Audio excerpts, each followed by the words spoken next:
अस्सलाम वालेकुम दोस्तों, मैं हूं मोहम्मद जलाल और आप देख रहे हैं टेक्निकल एमजे टीवी। दोस्तों, आज की इस वीडियो में मैं तो व्हाट्सएप का अपडेट बताने वाला हूं। तो व्हाट्सएप का जो न्यू अपडेट आया है, तो उससे पहले आप लोगों ने चैनल को करना है सब्सक्राइब, वीडियो को करना है लाइक।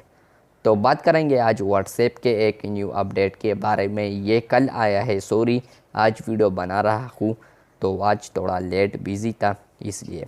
तो व्हाट्सएप का जो न्यू अपडेट आया है, जब टेक्स्ट वाला स्टेटस अपलोड करते हैं और वहाँ पर आप लोग बहुत सारे कुछ लिख पाते हैं और उसके बाद आप लोग बैक आते हैं। तो पहले वर्जन में आप लोग जब बैक आते थे तो वो खुद बहुत बैक आ जाता था, लेकिन अब न्यू वर्जन को इंस्टॉल करने के बाद, इस वर्जन को इंस्टॉल करने के बाद अब जब आप लोग कोई टेक्स्ट लिखेंगे और वहाँ पर कोई ओ ए या कोई भी वर्ड मौजूद होगा वहाँ पर, तो वहाँ पर जब आप लोग बैक करने की कोशिश करेंगे तो वहाँ पर आप लोग को आएगा कि डिस्कार्ड टेक्स्ट।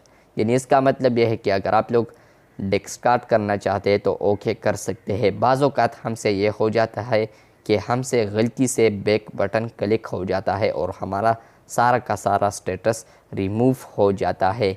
तो इसलिए व्हाट्सएप ने ये इम्प्लीमेंटेशन की है कि अब आप लोग को डिस्कार्ड टेक्स्ट देखने को मिलेगा।